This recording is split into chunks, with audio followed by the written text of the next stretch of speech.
Good morning everyone, Jiko Dipankar YouTube চ্যানেলে তোমাদেরকে স্বাগত। আজ আমরা 12ই জানুয়ারি 2024 এর কারেন্ট অ্যাফেয়ার্স নিয়ে তোমাদের সঙ্গে আলোচনা করব। তো ভিডিওটি খুব ভালো করে মনোযোগ দিয়ে দেখো, প্রতিটা কোশ্চেন কিন্তু খুব গুরুত্বপূর্ণ, পরীক্ষায় কিন্তু আসার মতোই। তো প্রথম কোশ্চেন হচ্ছে, সম্প্রতি প্রবাসী ভারতীয় দিবস কবে পালন করা হয়েছিল? এখানে আমাদের উত্তর হবে 9 জানুয়ারি। প্রবাসী ভারতীয় দিবস প্রতি বছর 9 জানুয়ারি পালন করা হয়ে থাকে। একে এনআরআই ডেও বলা হয়ে থাকে। আচ্ছা, কেন পালন করা হয় না, 9 জানুয়ারি 1915-তে মহাত্মা গান্ধী সাউথ আফ্রিকা থেকে ভারতে আসেন। তো প্রথম প্রবাসী ভারতীয় দিবস আমরা কত সালে পালন করেছিলাম? 2003 সালে। আর 2003 থেকে 2015 সাল পর্যন্ত প্রতি বছর প্রবাসী ভারতীয় সম্মেলনের আয়োজনও আমরা করতাম। কিন্তু 2015 সাল থেকে আমরা কি করেছিলাম? 2015 সাল থেকে আমরা প্রতি 2 বছর অন্তর এই সম্মেলনের আয়োজন করে থাকি। আর তোমাদের মনে থাকবে 2023 সালে আমরা 17তম প্রবাসী ভারতীয় সম্মেলনের আয়োজন করেছিলাম। কোথায়? মধ্যপ্রদেশের ইন্দোরে। মধ্যপ্রদেশের ইন্দোরে 2023 সালে 17তম প্রবাসী ভারতীয় সম্মেলন আয়োজন করেছিলাম মধ্যপ্রদেশের ইন্দোরে। তো থিম কি ছিল? থিম ছিল হচ্ছে প্রবাসী অমৃতকালের ভারতের অগ্রগতির জন্য নির্ভরযোগ্য অংশীদার। তো থিমটি একটু খেয়াল রাখবে। আচ্ছা, এবার 18তম বা 18th প্রবাসী ভারতীয় সম্মেলনের আয়োজন করব কত সালে? 2025 সালে। তো এবার দেখে নিই আমরা জানুয়ারি মাসের যে দিনগুলো আমরা সম্প্রতি পালন করেছিলাম। 1 জানুয়ারি কি পালন করেছিলাম? Global family day. আচ্ছা, 1 জানুয়ারি আরেকটা দিন রয়েছে, DRDO দিবস। আচ্ছা, 4 জানুয়ারি আমরা কি পালন করেছিলাম? World Braille day. আচ্ছা, 5 জানুয়ারি আমরা পালন করেছিলাম ন্যাশনাল বার্ড ডে। হলো 6 জানুয়ারি আমরা পালন করেছিলাম world day of orphan. World day of orphan. তো এগুলো একটু খেয়াল রাখবে। পরের কোশ্চেন, 2024 সালের প্রথম ঘূর্ণিঝড় আলভারো কোথায় ধ্বংসযজ্ঞ ডেকেছে? 2024 সালের প্রথম ঘূর্ণিঝড় আলভারো কোথায় ধ্বংসযজ্ঞ ডেকেছে? তো এখানে আমাদের উত্তর হবে মাদাগাস্কার। গ্রীষ্মমণ্ডলীয় ঘূর্ণিঝড় হচ্ছে এই আলভারো। তো নামটি মনে থাকবে। 1 জানুয়ারি 2024-এ মাদাগাস্কারের মোরাম্বে আঘাত হানে, যা সম্প্রতি ব্যাপক ক্ষতিকর এবং প্রায় 4,500 জনেরও বেশি মানুষ এই ঘূর্ণিঝড়ের প্রভাবে ক্ষতিগ্রস্ত হয়। তো প্রথমে আমি মাদাগাস্কারের কথা বলছি। তোমাদের মনে থাকবে গত বছর ফেব্রুয়ারিতে এখানে এক তুফান এসেছিল, যার নাম ছিল ফ্রেডি।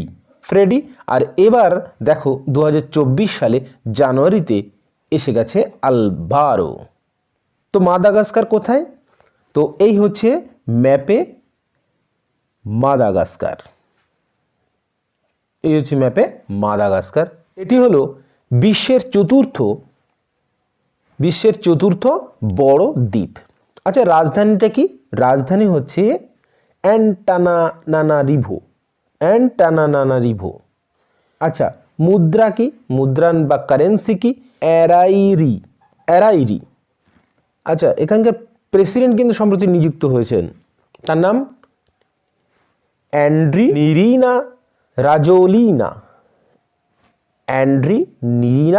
রাজৌলিনা। তো এগুলো একটি খেয়াল রাখবে। তো এখানে আমরা দেখলাম 2024 সালে প্রথম ঘূর্ণিঝড়। আর তোমাদের তো এটা মনে রাখবেই, 2024 সালে যেহেতু প্রথম ঝড়। আর পরে যখনই ঘূর্ণিঝড় সম্পর্কে প্রশ্ন পড়বে, তখন কিন্তু আমি বারবার তোমাদের এই ঘূর্ণিঝড় রিভাইজ করাবো, যাতে তোমাদের মনে থাকে। তো আজ আমি তোমাদের 2023 সালে যত ঘূর্ণিঝড় নিউজে ছিল সেই সবগুলি রিভাইজ করাবো। আর তার আগে এটা জেনে নাও নানা দেশে বিভিন্ন ঘূর্ণিঝড় কী নামে পরিচিত? দেখো, ক্যারিবিয়ান সাগর, ক্যারিবিয়ান সাগরে ঘূর্ণিঝড়টি হ্যারিকেন নামে পরিচিত। চীন সাগরে টাইফুন নামে পরিচিত। ভারত মহাসাগরে ক্রান্তীয় ঘূর্ণিঝড় নামে পরিচিত। জাপানে তাইফু নামে পরিচিত। উত্তর অস্ট্রেলিয়াতে উইলিস নামে পরিচিত। আচ্ছা, ফিলিপিনে বাগুইও নামে পরিচিত। আমেরিকায় টর্নেডো নামে পরিচিত। তো এখান থেকেও মাঝে মাঝে কিন্তু প্রশ্ন দিতে পারে, সেই জন্য একটু খেয়াল রেখো। তো 2023 সালের প্রথম ঘূর্ণিঝড় হয়েছিল মোচা, তোমাদের নিশ্চয়ই খেয়াল আছে, সেটি বঙ্গোপসাগরে হয়েছিল, যার নাম রেখেছিল ইয়েমেন দেশ। 2023 সালের প্রথম ঝড় মৌজা বা মোচা, যাই হোক। আচ্ছা, ঘূর্ণিঝড় বিপর্যয়, এটি আরব সাগরে তৈরি হয়েছিল, নাম রেখেছিল বাংলাদেশ। আর ঘূর্ণিঝড় খানুন জাপান এবং দক্ষিণ কোরিয়ায় ধ্বংসলীলা চালিয়েছিল, নাম রেখেছিল কোন দেশ? থাইল্যান্ড। আর ঘূর্ণিঝড় হিলেরি কোথায় হয়েছিল? আমেরিকাতে হয়েছিল। ঘূর্ণিঝড় তেজ, এটি হয়েছিল আরব সাগরে, নাম রেখেছিল ভারত। আচ্ছা, ঘূর্ণিঝড় হামুন কোথায় হয়েছিল? বঙ্গোপসাগরে হয়েছিল, নাম রেখেছিল ইরান। মিচং হচ্ছে বঙ্গোপসাগরে হয়েছিল এবং মায়ানমার নাম রেখেছিল। ঘূর্ণিঝড় মিধিলি বঙ্গোপসাগরে হয়েছিল, নাম রেখেছিল মালদ্বীপ। সর্বশেষ ঘূর্ণিঝড় জেসপার, এটি অস্ট্রেলিয়াতে হয়েছিল, নাম রেখেছিল অস্ট্রেলিয়া।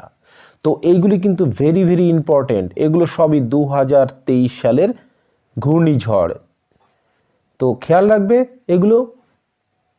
পরে কোশ্চেন, তেনজিং নোরগে পুরস্কার 2024-এ কে ভূষিত হয়েছেন?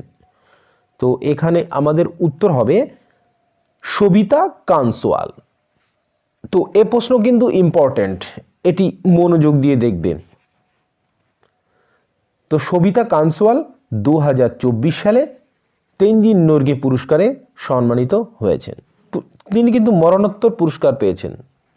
না, প্রয়াত সবিতা কানসোয়াল কি করেছিলেন? না, 16 দিনের মধ্যে মাউন্ট এভারেস্ট এবং মাকালু পর্বতশৃঙ্গ জয় করেছিলেন এবং তার জয় করার জন্য প্রথম ভারতীয় মহিলা হিসাবে ল্যান্ড অ্যাডভেঞ্চারে মর্যাদাপূর্ণ তেনজিং নোরগে জাতীয় অ্যাডভেঞ্চার অ্যাওয়ার্ড দেওয়া হয় তাকে। তাহলে তেনজিং নোরগে পুরস্কার দেওয়া হয় 16 দিনের মধ্যে তিনি মাউন্ট এভারেস্ট এবং মাকালু পর্বতশৃঙ্গ জয় করার জন্য। গত 9 জানুয়ারি 2024-এ রাধে শ্যাম কানসোয়াল তার প্রয়াত কন্যা সবিতা কানসোয়ালের পক্ষে তেনজিং নোরগে জাতীয় অ্যাডভেঞ্চার অ্যাওয়ার্ড গ্রহণ করেছিলেন। আচ্ছা, সবিতা কানসোয়াল কোন রাজ্যের অধিবাসী? উত্তরাখণ্ডের অধিবাসী। আচ্ছা, তেনজিং নোরগে অ্যাওয়ার্ড, তাই তো? তাহলে তেনজিং নোরগে কে? না, তেনজিং নোরগে হচ্ছে মাউন্ট এভারেস্টে সর্বপ্রথম উঠেছিলেন 1953 সালে। তার সঙ্গে আরেকজন ছিলেন এডমন্ড হিলারি। প্রতি বছর মাউন্ট এভারেস্ট ডে পালন করা হয় কিন্তু এই 29শে মে। আচ্ছা, মাউন্ট এভারেস্টের উচ্চতা কত? 8848.86 মিটার, এটি একটু খেয়াল রাখবে। এবার আমরা একটু অপশানগুলো দেখি। ভাসিনি লারেডসকে না আলজেরিয়ার দেশের প্রফেসর, সম্প্রতি কলা এবং সাহিত্যে UAE এর গ্রেট আরব মাইন্ডস পুরস্কার পান, যাকে আরব নোবেলও বলা হয়ে থাকে। পেরুমল মুরুগান হচ্ছেন ACB সাহিত্য পুরস্কার 2023 পান। তিনি কোন উপন্যাস লিখে? ফায়ারবার্ড। রবি কানন হচ্ছে রামন ম্যাগসেসে পুরস্কার 2023 পেয়েছিলেন এবং একে এশিয়ার নোবেল পুরস্কারও বলা হয়ে থাকে। তো অপশানগুলি কিন্তু খুব ইম্পর্ট্যান্ট, অপশানগুলো কিন্তু সম্প্রতি পুরস্কার প্রাপ্ত, তো এগুলোটি খেয়াল রাখবে।